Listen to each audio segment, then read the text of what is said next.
Imagine standing on a desolate beach as dawn breaks, the wind whipping cold salt spray across your face. Around you, pieces of broken masts and barrels bob in the surf. The cries of your crewmates still echo in your ears, fading into the endless roar of waves. You've survived, but you're stranded on a harsh, unknown coastline with 67 others. The ocean that once promised riches now stretches out, uncaring, swallowing all hope. It's 1656, and you're part of the Dutch ship Virgule Drack, wrecked off the western coast of Australia. You don't know it yet, but this beach will be your last witness, your last home, and eventually, your grave, though no grave will mark your passing. For centuries, the world will ask, what happened to you and the others who waited for rescue?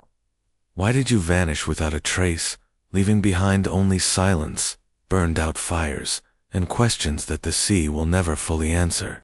The Virgule Drack was a 40-meter Dutch trading ship, carrying silver, spices, and dreams from the Netherlands to Batavia. It was a journey of months across pirate-infested waters and storm-ravaged seas. But the deadliest threat was the unseen reef off the coast of what was then called New Holland. In the dead of night, on April 28, 1656, the ship struck the reef with a violent shudder, the hull tearing open as waves smashed against it. Chaos reigned as barrels burst, wood splintered, and screams of terrified sailors were swallowed by the dark sea. Of the 193 souls aboard, only 75 would crawl onto the empty shore.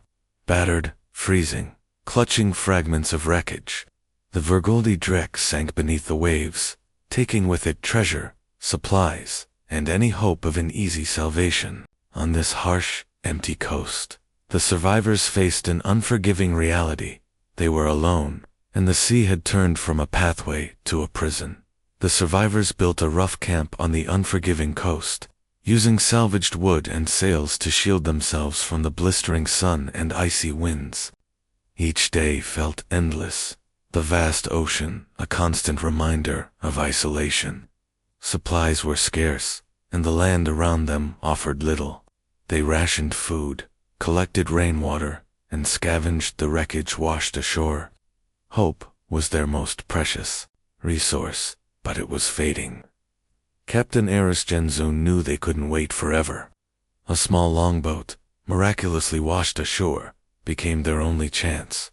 He selected 7 of the strongest men to sail the 1,400 miles across open ocean to Batavia, to plead for rescue. As the boat vanished on the horizon, those left behind watched in silence, praying the sea would show mercy. Days turned 2 weeks. As they watched the horizon, hoping for sails, for salvation, for a sign that they would not be abandoned, the 7 men in the longboat faced an almost impossible journey across the Indian Ocean, battling violent storms, brutal sun, and starvation. Their boat was barely large enough, the supplies dwindling as the sea tested their will to live. Fresh water ran dangerously low, and each wave felt like it would be their last. Their bodies weakened, skin burned, salt sores forming on hands and feet.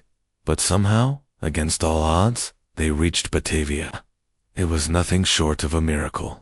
When they arrived, they were so weak it took days before they could even speak of what had happened.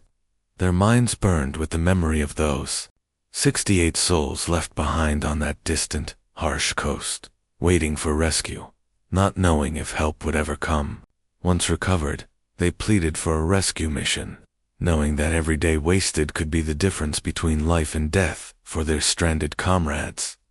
In late 1656, rescue ships finally sailed for the western coast of Australia. The hope was that the 68 would be there, hungry but alive, waiting, watching the horizon for the sails they prayed would appear. As the rescue ships approached the coastline, tension filled the air. Search parties prepared to bring the stranded men home, ready for cheers, tears, and relief. But what they found was far more disturbing than the silence of death. The camp was abandoned. The fires had long gone cold. Tools and personal belongings lay scattered in the sand. Rusted pots, Torn cloth and empty barrels marked where life once clung to hope. But there was no sign of the men themselves. No footprints, no graves, no signs of struggle, no bodies, nothing to explain what had happened. It was as if the 68 had simply walked into the sea or disappeared into thin air.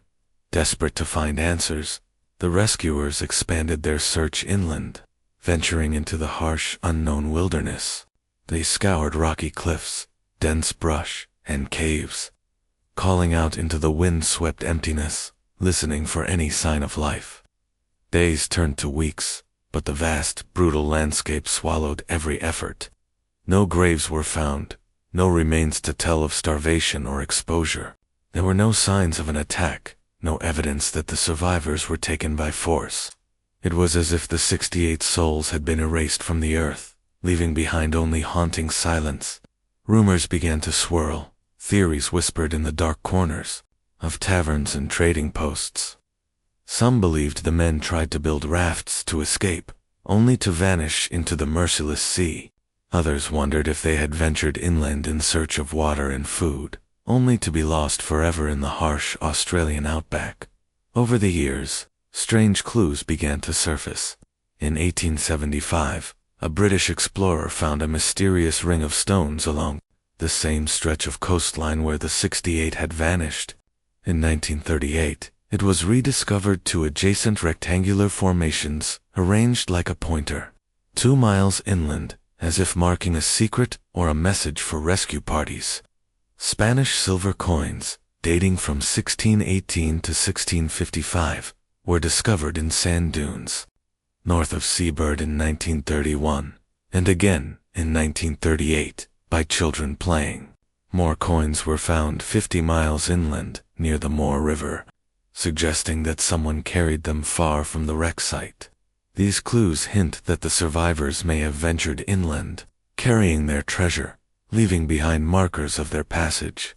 Some believe the 68 may have integrated with local Aboriginal tribes, living out their days far from European eyes, leaving behind cryptic signs of their hidden survival. Stories of Aboriginal tribes with children having European features, blonde hair and blue eyes began to surface along the Western Australian coast. Local oral histories tell of Europeans who lived among them, teaching new farming practices and sharing what little they had. Could these stories be the legacy of the 68 souls who vanished? Could they have found a second life, hidden within the harsh landscape, building a new existence in silence while the world searched for their graves? Over centuries, these stories remained in whispers, layered with the shifting sands of time. DNA testing and oral traditions suggest that something happened on those coasts, something that left an imprint in the bloodlines of the people who still walk those lands. If true, the mystery of the vanished 68 is not one of death, but of transformation. Europeans becoming part of an ancient, enduring culture, the past and future merging in quiet defiance. In 1963, the wreck of the Virgule Drack was finally discovered, lying in shallow waters off Western Australia, its bones covered in coral and sand. Yet even this discovery deepened the mystery. The treasure the survivors had salvaged was never found, their hidden caches still lost to time. No evidence surfaced to reveal what happened to those 68 souls.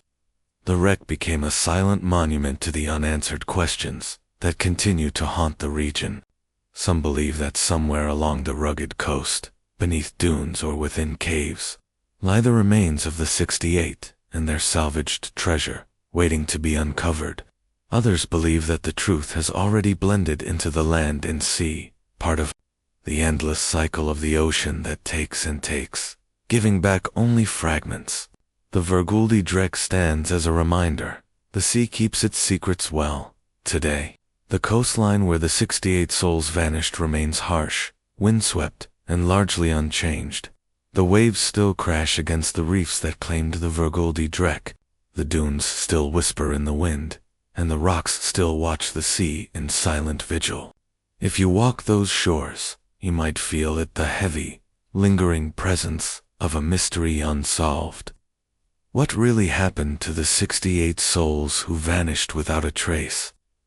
Did they perish from hunger and thirst, their bones lost to shifting sands? Did they find a new life, hidden in the vast land, never to return to the world that once claimed them? Or did the ocean take them in the end, as it has taken so many before and after? Some mysteries are meant to remain, like a question that echoes forever in the surf. The sea keeps its secrets, and some stories never end.